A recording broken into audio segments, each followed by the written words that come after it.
We are grateful for John Towey, Head of Growth at the RCSA, who's joining us in Sydney today. John is a man of many talents and a figurehead in the recruitment industry. I'm delighted that he is able to take time out to talk to me today on the Rise to Prominence podcast. Hi John, welcome to Rise to Prominence. Thanks for coming on the podcast. Hi Amber, thank you for having me. It's nice that we're in this room together. We know each other from 5-6 years ago in Sydney days. Yeah. And there's so many scenarios where, like with events and that sort of stuff, where you don't actually get to sit down and have a proper chat. So it's good to be we can just use this as a good old catch up for us because it's been such a long time. Yeah. But you're a very well known man in the recruitment circles around Australia. I would say everyone knows who you are. But let's go right back to the beginning. Where did you kind of journey into recruitment or the recruitment space start? Yeah, look, so like a lot of recruiters or a lot of people who end up in this industry or in the vendor network as well, I definitely fell into recruitment. You know, it wasn't something that I was aware of, you know, when I was growing up or had aspirations to kind of fall into it. To be honest with you, one of my best mates, his mum, offered me a job one day at the RCSA. Shout outs to Claudia Gray. Basically, I was 21, 22, spending a lot of time around at my mate's place. And Claudia was the old head of events and learning and development for RCSA. And is probably someone that a lot of people remember as well. And she basically, I was probably spending a lot of time on her couch, and she said, "Oh, look, you know, I'll offer you a job working as kind of the admin assistant and supporting RCSA." And my remit initially was answering the phones, unstacking the dishwasher, and catting up the catering as well. Coffee. Exactly. And I'm a testament to the fact that if you hang around long enough, someone will give you a job or a promotion as well as a result. Solid piece of advice. Exactly, yeah. So the rest is history, as some would say. But no, it was not something I was aware of or necessarily pursued, but I consider myself very lucky to have had the opportunity as well. So from there, that kind of admin assistant-y role, what did that career trajectory look like at RCSA? Yeah, so like initially it was, we used to run events, learning and development and that sort of stuff out of the Sydney office, and that's probably where I, took the most interest initially, and those kind of initiatives and that stuff that we put on is very heavily marketing focused, and I've always been someone who's had a creative interest, but I probably gravitated more towards that and took an interest towards it because it was about driving attendance, getting the brand out, that sort of stuff as well, and it's probably one of the areas of the RCSA where we have the most cut through and success as well with our events. So from there, what started off as, unstacking dishwashers and, handing out catering turned into, working on marketing campaigns, working on social as well. And one thing led to another, and it all kind of ended up being marketing centric for me there. And then that eventually grew into sales roles, growth roles, that sort of stuff as well. Do lots of different things now. Yeah, RCSA, exactly. Yeah. And I'm one of the I've been lucky to work across a lot of different aspects of the RCSA. It's quite a diverse organisation in that it has we do advocacy, we do learning and development, we do events, and we have I guess a client base or a membership who engages with us for a lot of different reasons as well. So I was going to say that we're Prominence is Australia and UK based. Just for anyone in the UK, do you want to explain a little bit about what the RCSA is, what you guys do? Yeah, so we're the industry body. So the equivalent for us in the UK is probably the REC as well. But essentially, we are a group of recruitment and staffing agencies, and we have kind of four main areas where we service the industry. So we advocate on behalf of the recruitment and staffing industry. So we work with government and legislators in order to drive better outcomes and better results for recruitment and staffing and for candidates as well. We put on learning and development. We put on events, networking and celebration, and then we also provide business advice as well. So, there's a lot of groups like us around and about the world. But yeah, the REC is one in the UK. APSCO is another that exists over there. But yeah, we're the membership body in Australia. So you were at the RCSA for a while, and then you went off and did something different. Do you want to tell us a little bit about what that journey looked like? Yeah. So I started at the RCSA, and I think I worked there for about 5 or 6 years. And after that period of time, there was probably a bit of change at the RCSA. We had Charles Cameron, who's our current CEO, come in. He's a very popular. I saw him dance at the gala on He's got wild Thursday. moves, Charles. I'll tell you what, if you saw him dance, it's unlikely you'd forget it. Yeah, well, he's dancing across the stage at one point, I think. It's very interpretive, Charles. And it's for those who weren't there, there's a little bit of Elaine from Seinfeld about Charles. There's a lot of elbows and a lot of knees. But yeah, Charles started, and for me personally, I'd been there for 5 or 6 years, and I started a marketing consultancy as a one-man band, kind of gun for hire. And a lot of my clients were probably on the learning and development side or the trainer side as well, so selling back in to recruitment and staffing as well. Marketing, creative, all that stuff's always been my bag. And so I left for a bit and did that for about 18 months. Ironically, RCSA was one of my biggest clients as well, so I ended up back at the RCSA eventually as well. So I'm the prodigal son. Yeah. In some ways. Nice metaphor for that. Yeah, exactly. So talk about a bit about the marketing agency bit. How long did you do that? Kind of, I guess, what brought you back to the RCSA? Yeah, so look, I did it for about 18 months, and I was very lucky to work with a lot of big recruitment and staffing brands in market, and also, with trainers, as I was saying before. I think that recruitment and staffing agencies, the biggest challenge that they have, or one of the bigger challenges that they have, is differentiating themselves in market as well.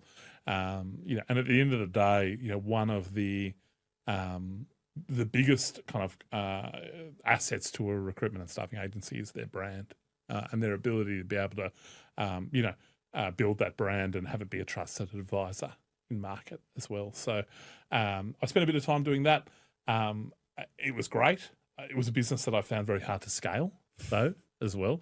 The thing about marketing consultancies or doing that sort of thing was it was awesome to work with people like Greg, people like I worked with Sophie Robertson as well. I worked with RCSA and a couple of recruitment and staffing agencies as well. But I very quickly tapped out. But it's an area where there's definitely a lot of need for recruitment and staffing agencies also. And eventually, RCSA, I was doing more work with them and I had the opportunity to come back. And it's one of those, scenarios where the grass is always greener as well. And I love the events side of things also. Although I left, I gradually got more and more opportunities to kind of, get involved again and came back eventually. So what is your role now? What does a day-to-day look like for you? I'd say it's probably like jack of all trades, master of none, is how to describe it. But no, so my role is head of growth. So I look after all of our marketing, all of our sales activity as well. So that's about acquiring new members, but also vendors and suppliers under our partnership framework as well. And then I also look after, supporting Talent Ventures, which is the RCSA's new investment arm also. Okay. Yeah, which is a bit weird and wonderful and different for an association or a federation to be doing. And then, supporting a lot of our major events. So things like Talentx, things like Shape, and that sort of stuff as well. But anything around growth and kind of getting the word out about the association tends to be my remit. Cool. So you've been in the recruitment world for a few years. 15 years. 15 years. For my sins. Years. And you're obviously around recruitment agencies day in, day out, and also talking to suppliers. Yep. What's your predictions for 2025 and beyond? Like we're seeing it in the UK, things are looking positive, and it's moving in the right direction. Are you seeing that over in Australia as well, or is there any kind of trends that you're picking up on? Yeah, definitely. So we have exposure to both the AU and the New Zealand market through the RCSA, and those two markets are very different. Currently, probably heading in similar kind of directions, but there's discrepancies between the two.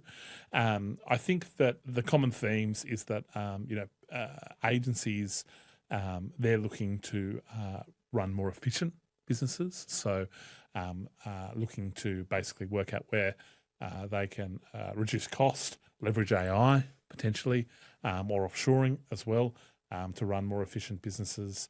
And additionally, the real focus is on business development and sales as well. And that's probably similar in NZ.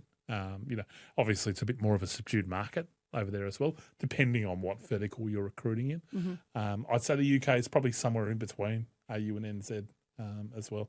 But the real focus, post the COVID kind of boom is, trying to get in front of clients, build relationships, and leverage automation and AI where you can to support that as well.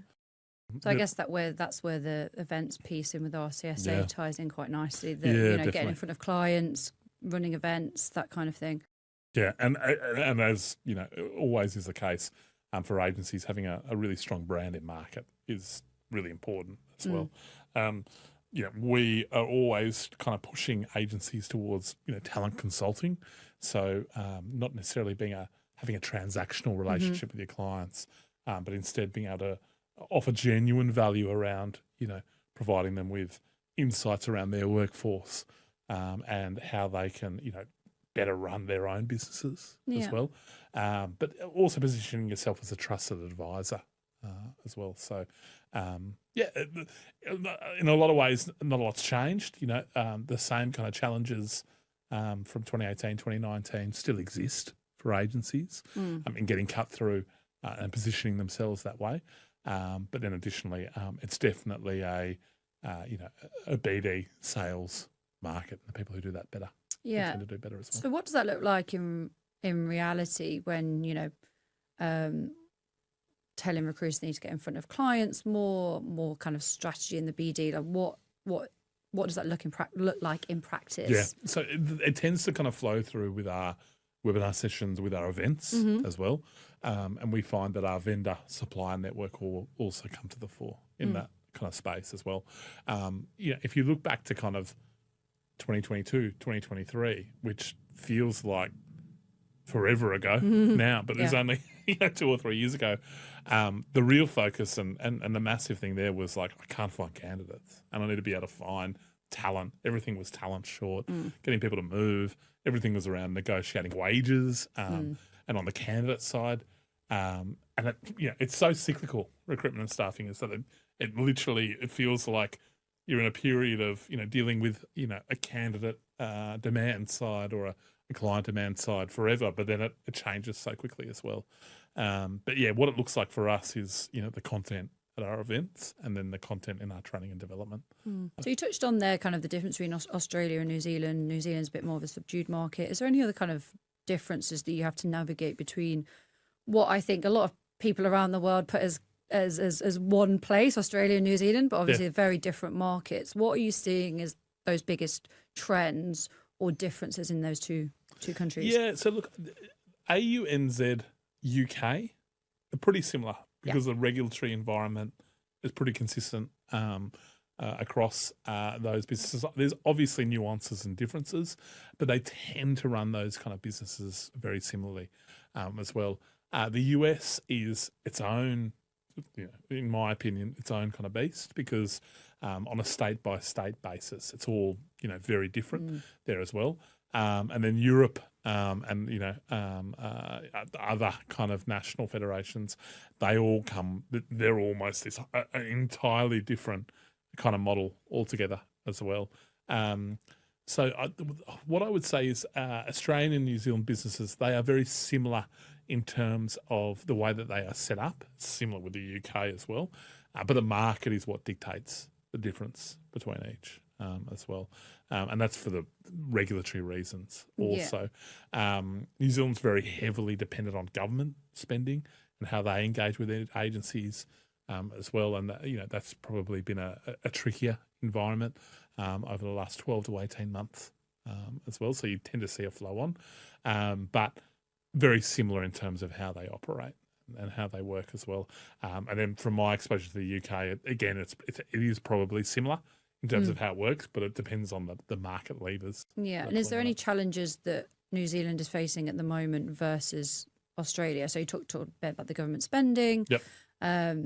Is that kind of everything else kind of running the same? Yeah, and it's because of the economy over there as well. So if you don't have kind of government confidence, you tend to see that a lot of the big corporates or even medium-sized corporates aren't hiring either over there as well. Now, look, RCSA, we have a positive view that it always comes back and it's very cyclical as well, but it's probably heavily dependent on those two factors as well. We believe that, agencies have got a really important role to play, in the economy and in driving confidence and in driving results as well.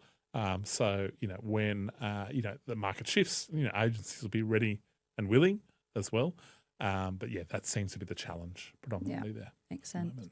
So to kind of go back to kind of your career in the RCSA, obviously you're a man with fingers in many pies. You're doing other things as well. I hear you also teach guitar. Is that something else that you do on the side? In a past life, I taught guitar. Yeah, so I think the only kind of area where I've got any kind of professional qualification is in teaching guitar.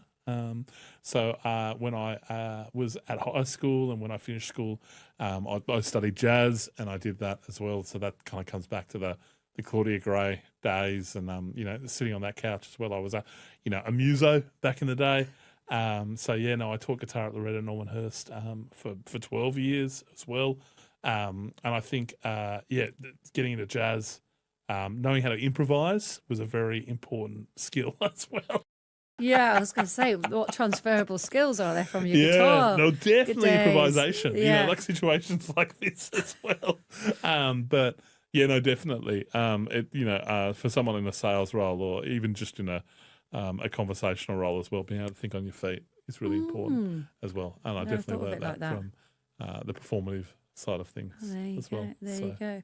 And you've got some other projects on the go as well, right? You're working with Greg Savage. You want to talk about a little bit about what that is and your role in that? Yeah, so Greg, I was lucky to kind of, in my infancy, I guess, at the RCSA, to be connected with Greg and support him with a lot of his speaking tours in partnership with the RCSA. So he had the Savage Cell tour, as well as his billing, managing, leading tour as well that RCSA partnered with him on, as well as we did the Savage Thrive events as well.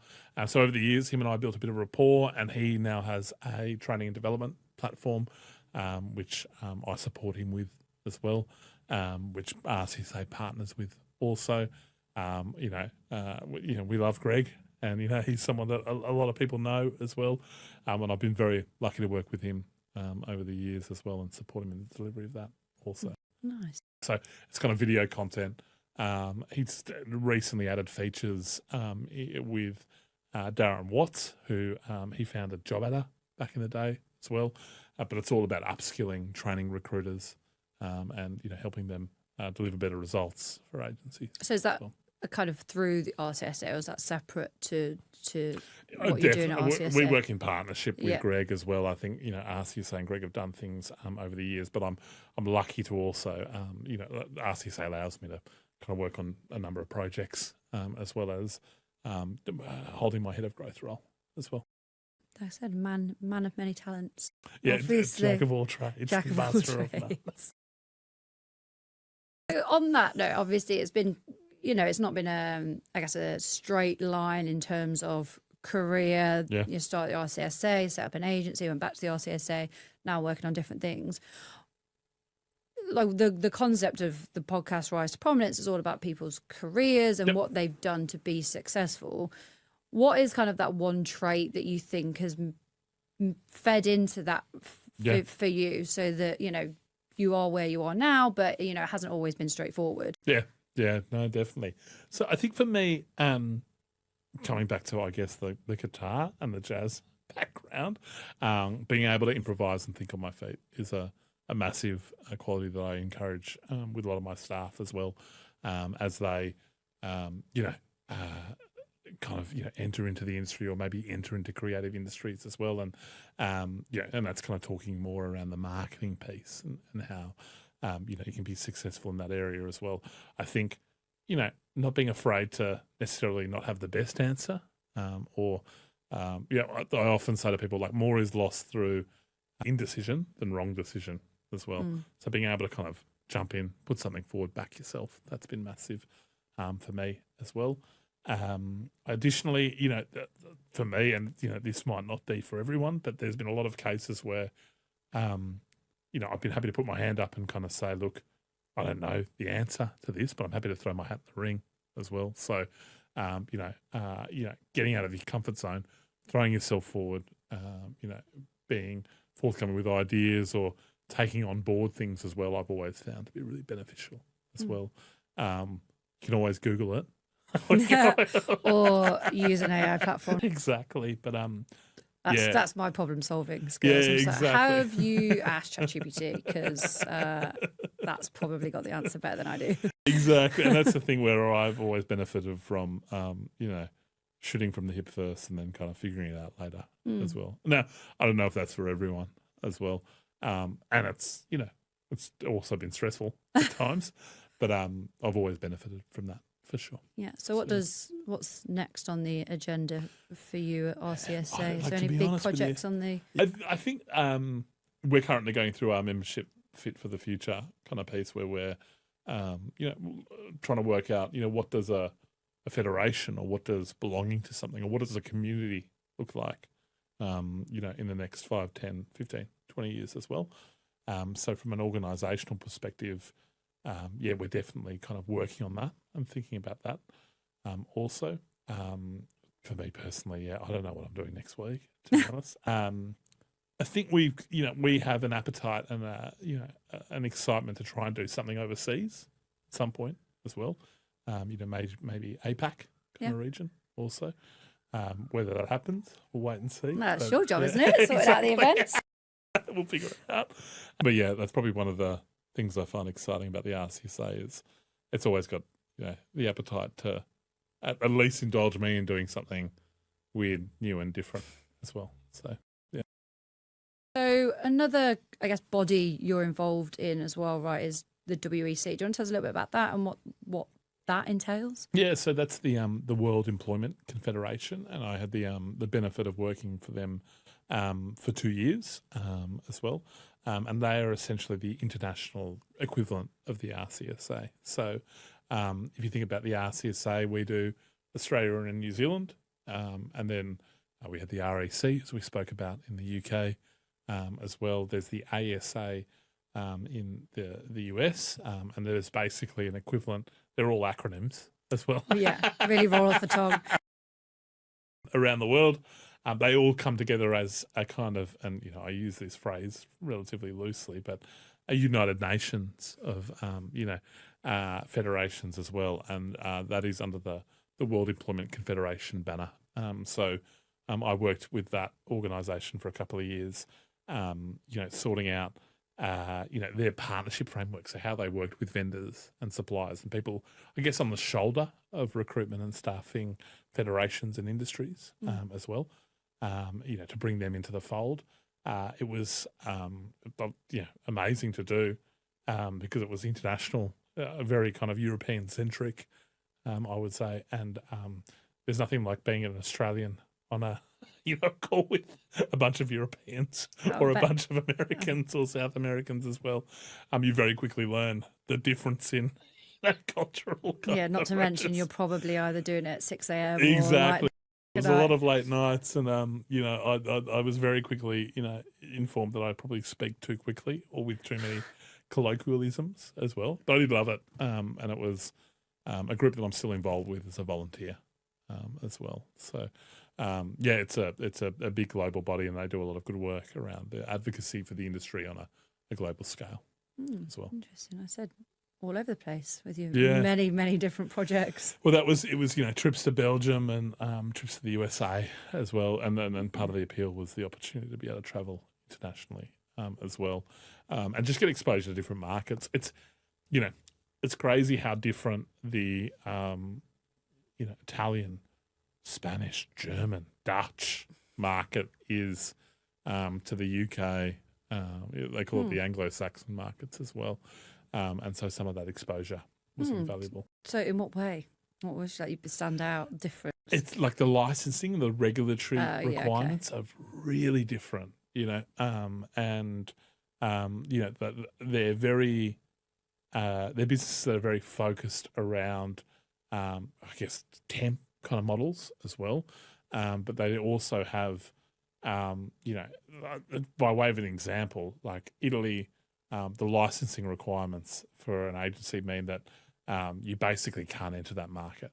You know, they have a limit on it. And so they're a little bit more restrictive, I would say, about who can kind of come in. Whereas, you know, in the UK and Australia, we're probably more about opportunity and an open market as well.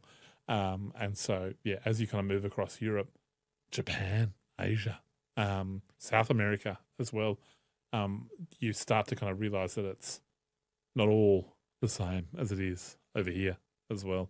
And there's, you know, differences between temporary, permanent, you know, employer record is another big kind of complex piece across all of those nations as well. But it was really eye-opening for me being able to work there. Well, thanks so much for being on the podcast. There's two questions that we ask every guest. Question one is, what were your three biggest learnings from your career to date that you want to share?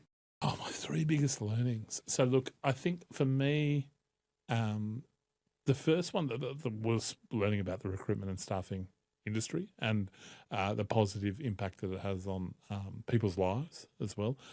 You know, when I went to school or kind of, you know, grew up and that sort of thing as well, I didn't know recruitment and staffing existed as an industry as well. And it's one that I feel really lucky and proud to have been able to be part of as well, and seeing the positive impact that it has on people's lives as well. So that's been a big one for me as well. If I think kind of more practically towards, you know, learnings for agencies and, you know, what they need to be doing as well, I think that the importance of, you know, branding and sales and differentiating yourself in market for recruitment agencies is a big one. And then the third one I'd say is really the biggest asset for recruitment and staffing agencies is its people as well. So through investing in things like the RCSA, through Greg, his platform, and investing in their people, that's a massive one as well. You know, I think at the end of the day, agencies are only as good as their brand and as good as their people as well. The fourth one I'd add there is probably their systems and operations as well. But yeah, those two things, if you can get them right, probably got a successful agency going as well. Agreed. And then the final question we always ask, is there anyone you would like to nominate to come on the podcast in the future? So look, there's probably a bunch. Like I said, you know everyone, so how would you even pick? Look, I think you've got to have Greg, if you haven't had him before. Not yet. Charles Cameron, I'd put him in as well for that. Jodie Radley, she runs all of the events for RCSA, so she's got all of the gossip. Maybe we'll have a side podcast. She could do like the After Dark version, I reckon, as well. I'll have to put that on our marketing strategy. Yeah, exactly. So Charles, Charles, Greg, Pete Watson, he's a good bloke as well to talk to. And Brett Clemson is another one. Oh, plenty of people. You've just done season 3 for us. Exactly. I can get all of them as well, but I'm sure you'd fill up the hour with all 3 of them as well. For sure, all the 4 of them. Thank you so much. Really appreciate you coming on the podcast. No problem. Thanks so much for having me, Amber. It's been awesome.